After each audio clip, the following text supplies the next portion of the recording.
আপনারা এই ক্ষেত্রে কিছু ম্যান্ডেজ, কিছু ম্যান পাওয়ার বিকশিত ভারত জি রামজির মধ্যে থেকেও পেতে পারেন অ্যাডিশনালি। এবং এই বাড়িগুলো সম্পূর্ণ হলে একটি করে স্বচ্ছ ভারত মিশনের অন্তর্গত শৌচালয় 12,000 টাকা করে আপনারা প্রত্যেকে পাবেন সম্পূর্ণ হয়ে গেলে। এটা আপনাদের অতিরিক্ত পাওনা।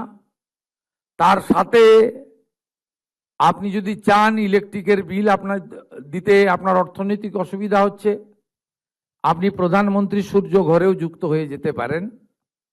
অর্থাৎ আপনি সোলার প্যানেল পাবেন 100 ইউনিটে 30,000 টাকা সাবসিডি, 200 ইউনিটে 60,000 টাকা সাবসিডি, 300 ইউনিটে 78,000 টাকা সাবসিডি ফ্রম সেন্ট্রাল গভর্নমেন্ট।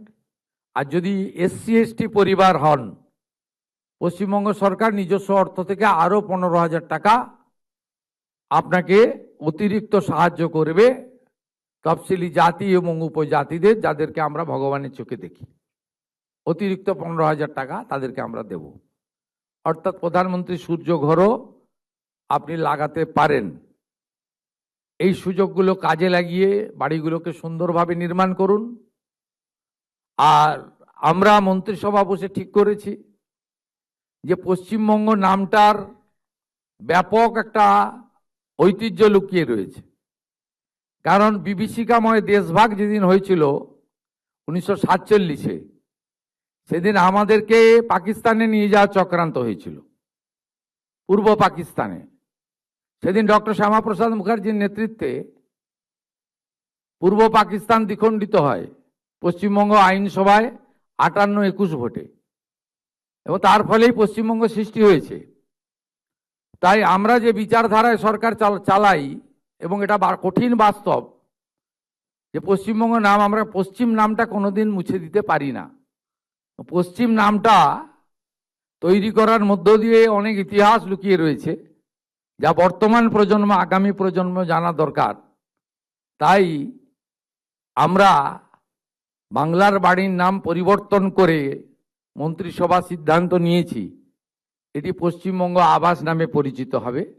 পশ্চিমবঙ্গের নাম আমরা কখনো ভুলতে দিতে পারি না, এটা আমাদের কর্তব্যের মধ্যে পড়ে। আপনাদের সকলকে ধন্যবাদ জানাই। আমরা থেমে থাকব না। বাকি যাদের জেনুইন ভেরিফিকেশন হয়ে যাবে তাদেরও অর্থ সম্মানীয় দিলীপ ঘোষের নেতৃত্বে তার দপ্তর সঠিক সময় দেবে। কোনো কোনো সময় আমার উপস্থিতি প্রয়োজন মনে করলে তারা ডেকে নেবেন। আমরা একসঙ্গে কাজ করি, একটা টিমে কাজ করি।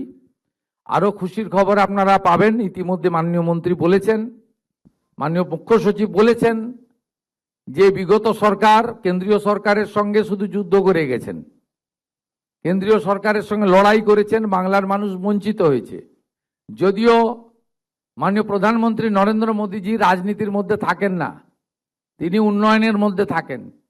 2004 থেকে 14 তদানীন্তন ভারত সরকারের আমলে 25,000 টাকা ছিল। স্কিমের নাম ছিল ইন্দিরা আবাস যোজনা, IAY। মাত্র 25,000 টাকার বাড়ি হতো, তাও একটা গ্রাম পঞ্চায়েতের ভাগে 3টে করে বাড়ি আসতো। মানে এত অল্প বরাদ্দ ছিল।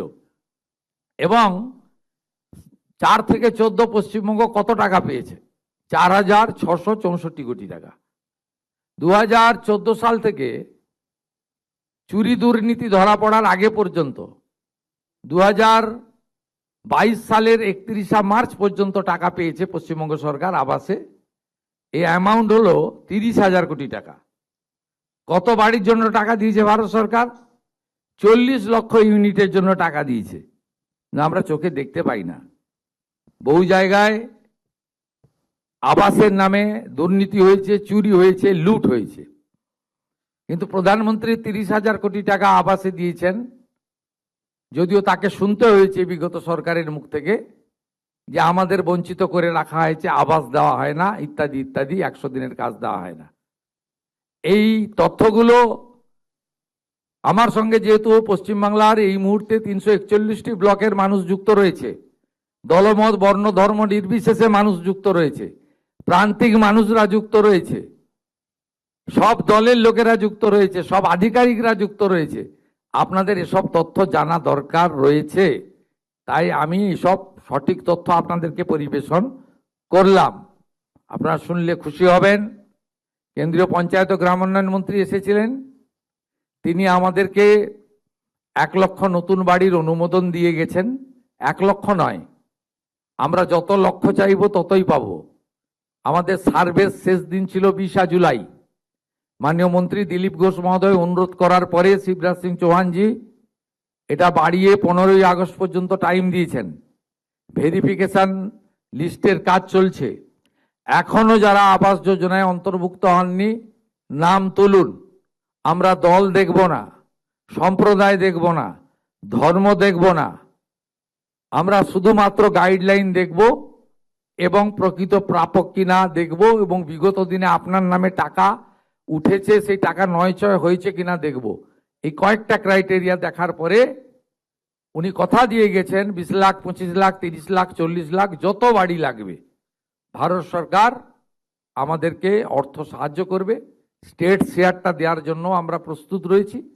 তাই পুজোর পরে পরেই, দুর্গোৎসবের পরে পরেই দেখবেন যে আরো কয়েক লক্ষ বাড়ির প্রথম কিস্তির টাকা আমরা আরো বড় কর্মসূচির মধ্য দিয়ে করব।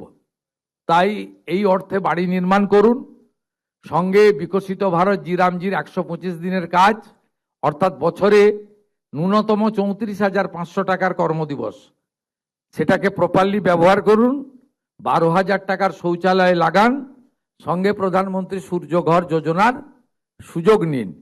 এইভাবে গ্রামীণ আবাস তৈরির মধ্য দিয়ে, জল জীবন মিশনের কানেকশনের মধ্য দিয়ে, প্রধানমন্ত্রী অন্ন সুরক্ষা যোজনার রেশনের সাথে সাথে দিয়ে আমরা আসুন আগামী দিনে পশ্চিমবঙ্গের গ্রামকেও নগরায়নের ছোঁয়া পৌঁছে দিই।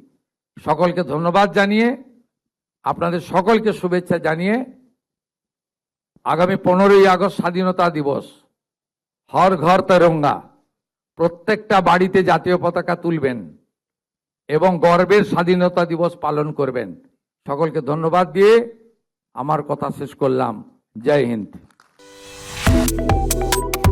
Subscribe to One India and never miss an update.